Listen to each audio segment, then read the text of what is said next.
What's up, y'all? Welcome back to another Therapy Thursday. We got Lane, Dr. Peter, and I'll be the anatomy guy today.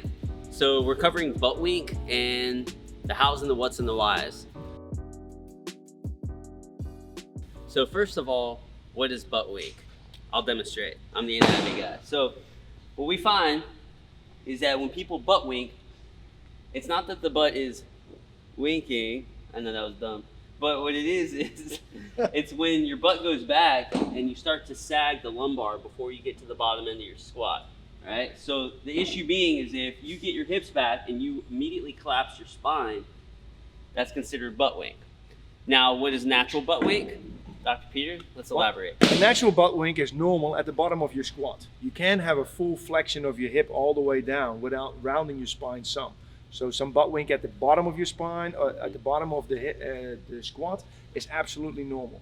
Like Lane says, you don't want a butt wink early on in the squat, and you don't obviously want pain in the back and also have a butt wink there at the same time, because now we start looking at what's driving that lack of mobility or lack of stability. It can be stiffness in the hips, hip flexors, hamstrings. It can be lack of core stability. It can be lack of glute strength. Lots of things play into why you can have a butt wink. So let's first associate, when are we allowed to have a butt wink? When is it okay? Yeah. So we were demonstrating overhead squat for the last video, and you mentioned I had a little bit of butt wink at the bottom. So I'll demonstrate that again, and let me know your thoughts on it. Yeah, so we look at Lane's squat right here. Great looking squat.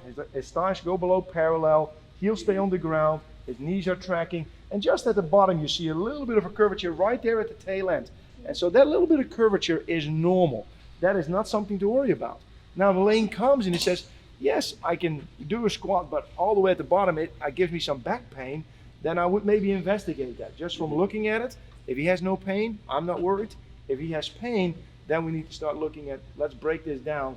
What's maybe driving, this butt wink, and can we do something about it? Okay? So if I hear correctly, a little bit of butt wink is okay at the bottom end of the squat, particularly past parallel, correct? Correct. And that, as long as I'm not associating pain with it, we're in the green zone. Absolutely true. All right, now, if I can't get to 90 without rounding or winking the butt, with or without pain, what do you recommend? What's going on? Well, now we need to do a movement assessment. We need to find out, is Lane having less issues with not enough flexion in his hip? Are his knees not stable enough? Are his ankles not flexible enough? Or is there a lack of core control? Things like an FMS can really help us figure out, the functional movement screen. Functional movement screen can help us figure out, is there a stability issue or is there a mobility issue? Because that's going to then drive what you need to do. Mm-hmm. If you're flexible enough, there's no need to do more stretching. You need to do more stability work. Okay. If you have lack with stability work, then that needs to be addressed. Obviously, if you're stiff, all the mobility work that you can do is important. Absolutely. So what are some of the things that I can do if I notice that, I know I sit all day, I'm at the desk, I sit in my car for a long commute to get to work, need to get home, I know my hamstrings are tight. What are some things you could recommend to help me eliminate the butt wink by mobilizing my hamstrings? What are some tricks? Well, some tricks of the trade are, obviously, start first and foremost is get out of that seated position and interrupt it as much as you can. That's better for your hamstrings, better for your low back. So interruption of sitting is key. Right. Hamstring work, you can do it at the desk. You can do just some static stretching, standing or sitting down at the desk before you get going. Mm-hmm. Some dynamic stretching where you basically, will do some walking and high kicks. Great way to kind of work on the hamstrings there. Right. You can lay down, again, do some passive hamstring stretches with maybe a strap. And that's why I was going to mention the leg lowers are great. Yep. And a lot of people, I know you may not have a band. If you have a gym that has bands, use them. But we'll show you, if you have a door frame, you can do these active leg lowers. And what you want to do is imagine this is the door and this is the wall here. Get yourself as close to the door as possible and get one leg up. And get your back flat. Make sure you don't have excessive arc of your back. If you do, move your body farther away until your lumbar is flat. If you can get up all the way, get both toes flexed towards the shin, keeping the legs in a line, and slowly lower one leg down while keeping flexed. Don't let the leg relax, keep it engaged. These are called active leg lowers. These are great for the hamstring. If you don't have any tools, you can use the door frame. That's one of the ones you were talking about just now with the band, right? Absolutely. One of my favorite exercises to do. This will work both on mobility as well as motor control. Because you engage the core, you keep the other leg active, and now you're lowering it down. And so you start getting a little bit of disassociation between those movements, which is necessary to avoid, getting Buttwink at the bottom. So it's an easy thing to do. If they allow it at the office, go for it because it's great. The key with hamstrings is don't wait till you get to the gym to start stretching. Interrupt, do some things during the day, especially if you're having pain. The more frequently you move that, the less likely you're having, to have that pain continue. Sure. And one other one is known as the greatest stretch in the world.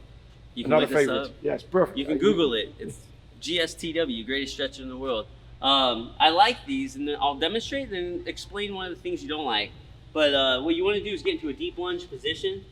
You want a front leg over the front foot. I always put my outside hand down, and I punch the back leg away. Then you can drop the inside elbow down and kind of rotate and continue to work your way down. But once again, it's all engaged. If you want to get a real good stretch, kind of load that front leg.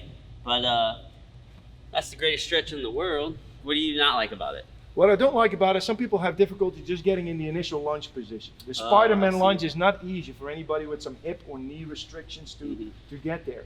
What I really do like about it... So you would consider that more of like an intermediate stretch? Yes, and you can back off a little bit from that lunge position and still get that thoracic rotation in. I mean, the thoracic spine is by far and foremost the thing that most people have to work on. Rare for people not to have some thoracic stiffness. That lack of mobility in your T-spine will cause either your shoulder to have to compensate with overhead movements or your low back and hips to have to compensate with lower body movements. Right. So working on your thoracic spine, and that's why this is the greatest stretch. It works your hips and it works your T-spine, two areas notorious for stiffness and lack of mobility. So, but again, you've got to be able to get there. And so that is maybe not the first stretch they can do, but for somebody that's already physically active, they should be able to do some Spider-Man lunges. If they can do that comfortably, then they can add, the windmill to kind of add the T-spine rotation. So great workout. If you haven't done this one, you should do that as part of your regular routine on lower body and upper body days. Awesome. Well, there's some thoughts on Buttwink, the whys and the whats, and if you have excessive Buttwinks, a few things you can do to try to eliminate it through mobilization. If you have any questions, comments, or thoughts, hit us below, and we'll see you on the next one. All right, thanks everybody.